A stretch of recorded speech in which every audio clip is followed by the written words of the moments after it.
Oke, video kali ini saya akan membahas ergonomi dan posisi penumpang di Kawasaki All New Ninja 250 Fi tahun 2019, kepunyaan salah satu dari biker Malang, namanya Bro Bagus. Nanti di follow Instagramnya.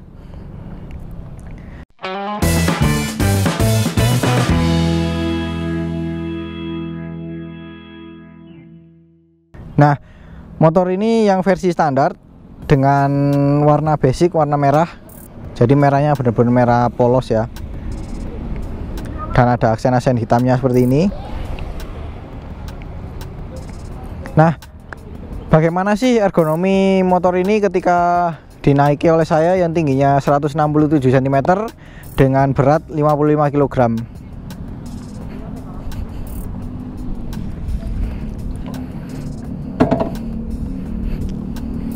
Nah, jadi seperti ini ya posisi berkendaranya. Untuk jangkauan kaki saya ke tanah ini hampir nampak, sedikit lagi nampak sempurna. By the way, untuk tinggi joknya segini ya. Dan ini posisi saya paling depan. Kalau saya lebih mundur lagi seperti ini. Nah, ini baru saya jinjit, karena semakin ke belakang semakin lebar,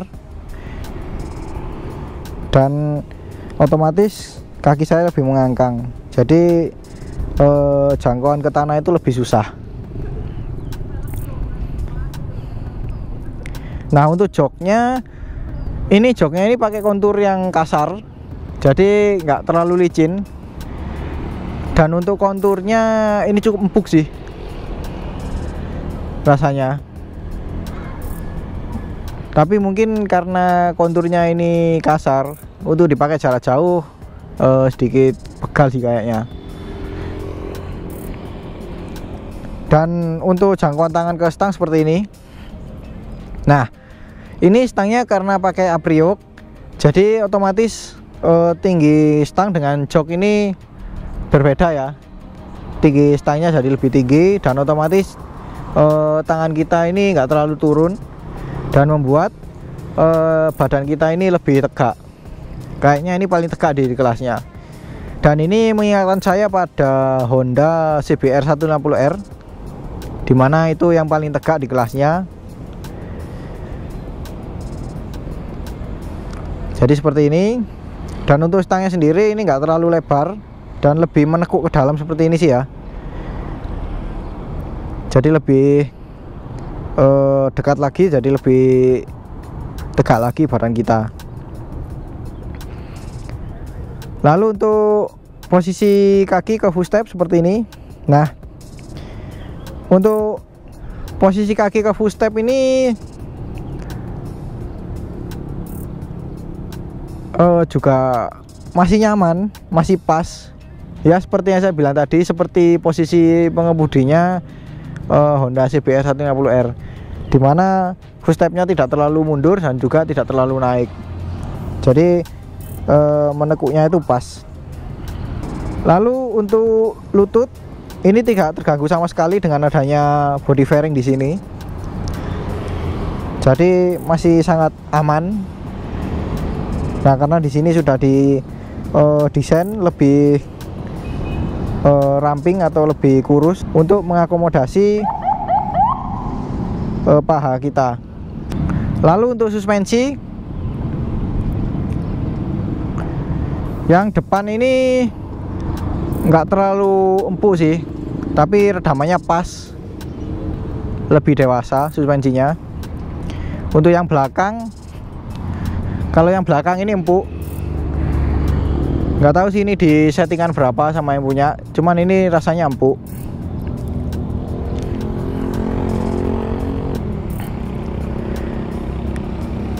Lalu kita ke kuncinya seperti ini. Ini belum dilengkapi dengan pengamanan magnet ya, modelnya biasa. Dan ini geriginya ini ada di bagian luar, jadi kelihatan kuno ya tuh. Cuman untuk di versi yang di atasnya lagi ada versi yang keyless, dan itu benar-benar apa ya, ini seperti GSX nya 250 cc ini. Dan untuk tangki bensinnya seperti ini model datar dan bentuknya ini saya sangat suka ya. Ada hitamnya, ada silvernya gini, dan untuk membukanya seperti ini. Kelihatan mewah sih. Tuh.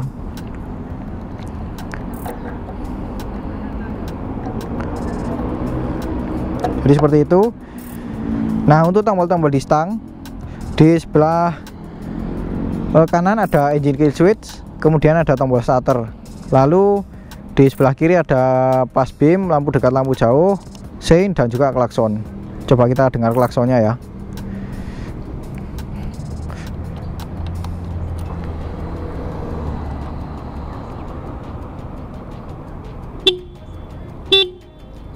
Oh, bunyinya sih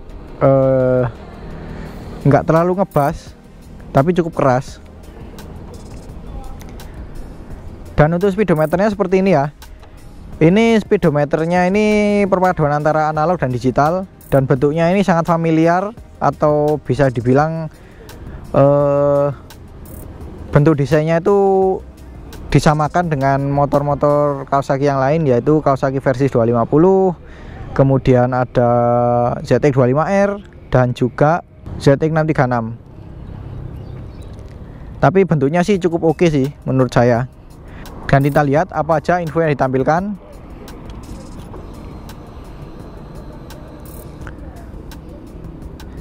Nah, di indikator sini ada beberapa yang ditampilkan. Dari sini ada sein kiri, sein kanan, cek engine, indikator netral. Di sini ada indikator lampu jauh. Dan itu aja. Dan di sini ada indikator oli kalau sudah naik. Jadi kalau kita nyalakan mesin dia akan mati. Dan mungkin untuk tipe ABS di sini ada ya mungkin beberapa di suatu tempat untuk menaruh indikator ABS-nya nyala atau tidak gitu. Kemudian di sini ada penunjuk analog. Ini penunjuk putaran mesin ya. Limitnya ini di 13.500 rpm. Ya cukup tinggi. Tapi masih ada yang lebih tinggi sih dari ini. Kemudian di sini ada indikator netral, di sini ada jam, di sini ada penunjuk sisa bahan bakar, di sini ada penunjuk suhu, di sini ada odometer, di sini ada penunjuk kecepatan, dan di sini ada konsumsi bensin rata-rata. Nah, di sini ada dua tombol, yang mana di dua tombol ini punya fungsi yang berbeda. Yang atas ini untuk merubah tampilan yang atas ini, yaitu di sini ada odometer, kemudian berganti trip A, kemudian trip B. Sudah itu aja. Nah, lalu untuk yang bawah ini ada konsumsi bahan bakar rata-rata, ini 29,3 km per liter. Jadi bisa dibilang sangat irit sih untuk motor 250 cc 2 silinder. Di sini ada range atau jarak tempuh yang kita lalui ya secara real time kalau nggak salah. Kemudian di sini ada konsumsi bahan bakar rata-rata secara real time ketika kita berkendara, lalu kembali ke rata-ratanya.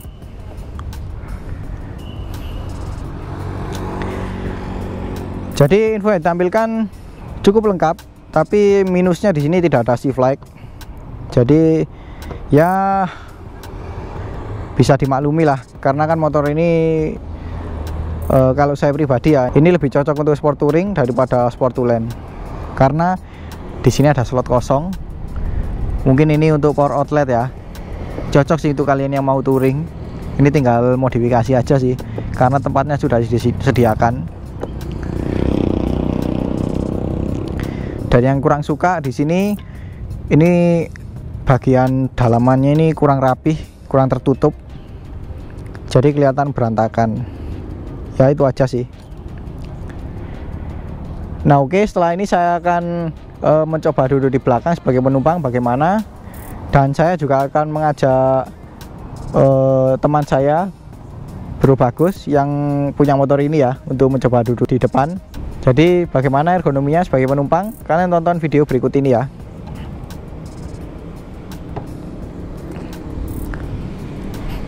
Nah sekarang saya akan mengajak Bro Bagus yang punya motor ini ya. Oh ya, by the way, yang punya motor ini juga punya channel YouTube ya. Nanti untuk link channelnya saya akan taruh di deskripsi di bawah.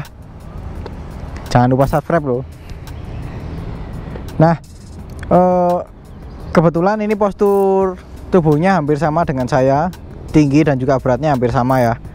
Tapi nggak apa-apa lah, kita lihat sekilas bagaimana untuk posisi beliau ketika naik di depan ini. Yuk mas. Ya.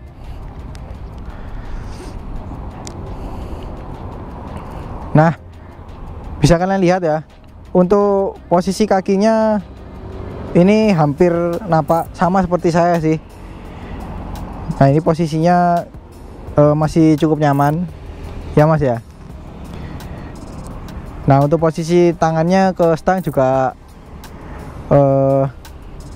sama dengan saya. Posisi badannya lebih tegak dan lebih nyaman sih.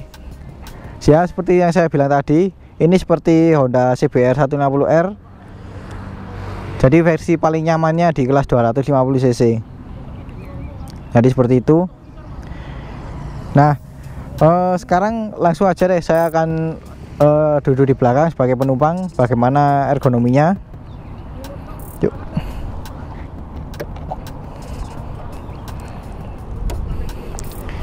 Siap mas.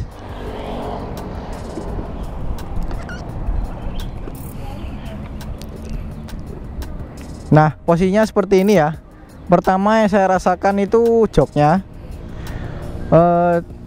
Joknya ini untuk kulitnya sama dengan yang depan, itu pakai tekstur kasar, jadi lebih rigid untuk diduduki dan nggak mudah bergeser sih.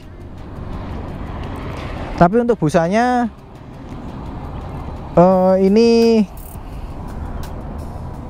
keras. Ya cukup keras, tapi nggak sekeras apa ya. Kalau yang saya rasakan itu nggak sekeras GSX 150R, tapi ini masih kelihatan tebal ya, dan busanya masih cukup empuk. Mungkin kerasnya itu karena faktor ini sih, kulit joknya yang kasar tadi. Jadi ke pantat itu rasanya keras. Cuman nasinya sih nggak terlalu keras. Nggak tahu ya kalau dipakai jarak jauh. Kalau pakai jarak jauh gimana mas? Kalau yang diboncengin ya, belakang, ya lumayan pegal sih katanya. Oh gitu. Ya. Yang depan gimana? Yang depan oke aja. Oh gitu. Oke. Nah jadi seperti itu. Lalu untuk sisa jok, ini joknya sih cukup panjang tapi nggak terlalu lebar. Jadi untuk menopang pantat itu sedikit kurang memadai, tapi masih sangat oke lah. Nah di sini ada sisa jok sedikit, dan di belakangnya masih ada sisa bodi. Ini juga sedikit sekali malahan, tapi masih ada bodinya. Kalau di Ninja 250 FM model sebelumnya itu bener-bener nggak ada wis. Langsung dari jok belakang itu langsung lampu. Kalau ini masih ada bodinya. Kemudian untuk posisi kaki, nah ini posisi kakinya sih kalau menurut saya nyaman-nyaman saja, nggak terlalu naik juga nggak terlalu mundur. Jadi posisi ala-ala motor sport touring sih. Lalu untuk jarak penumpang ke rider seperti ini, coba posisi ke stang. Nah ini jujur posisinya ini cukup jauh, dari selisih ketinggiannya pun sangat terasa ya. Lalu untuk jaraknya juga cukup jauh. Dan di sini kita lihat kepala saya dan juga kepala Bro Bagus ini sangat berjarak ya. Jadi kalau untuk dipakai kencang ya kita harus pegangan dan harus lebih menunduk. Kalau santai sih posisi begini masih oke. Ya kalau menunduk, kalau sesama jenis sih mungkin akan malu-malu ya, karena di sini tidak ada behel atau pegangan. Tapi kalau untuk yang lawan jenis, terutama yang sudah sah ya, kalau sah sih oke aja, hajar aja udah. Jadi seperti itu. Kemudian untuk suspensi belakang, ini suspensi belakangnya sangat empuk, dan ini bisa di setel ya, tingkat redamannya. Ini setelannya standar atau udah dirubah, Mas? Setelannya masih standar. Oh ya. Dan ini setelannya masih bawaan dari pabrik. Jadi untuk setelan bawaan pabrik ini udah sangat nyaman. Tapi kita bisa lebih perkeras atau lebih diempukkan lagi. Jadi lebih fleksibel. Nah, by the way, di Ninja 250 Fi model sebelumnya itu, atau di saudaranya ya Z250 atau versi 250, itu katanya shock breaker belakang itu banyak yang mati. Kalau di motor ini gimana, Mas? Ada yang pernah kejadian nggak? Yang bagaimana? Yang shock breakernya mati yang belakang? Enggak, masih. Oh, masih belum ada ya? Masih belum ada. Oh, jadi mungkin ini udah diimprove ya sama Kawasaki, atau mungkin sudah diganti pakai tipe yang lain atau merek yang lain. Iya. Jadi seperti itu. Ya, oke, mungkin itu saja ya video review ergonomi saya mengenai Kawasaki All New Ninja 250 Fi tahun 2019. Jadi kalian bisa perkirakan lah untuk postur tinggi kurang lebih dari saya dan Bro Bagus ini sebagai acuan kalian untuk menimbang atau mempertimbangkan membeli motor ini. Sekian dulu video kali ini. Kalau suka dengan video ini jangan lupa di like. Kalau ada pertanyaan, kritik atau saran silahkan komen di bawah. Share juga ke sosial media kalian apabila video ini bermanfaat. Jangan lupa subscribe untuk mengikuti video-video terbaru dari saya. Nyalakan juga tombol loncengnya untuk mendapatkan notifikasi video terbaru dari saya. Follow juga Instagram saya di @mojanero138 dan juga Instagramnya Bro Bagus. Terima kasih telah menonton dan sampai jumpa di video selanjutnya.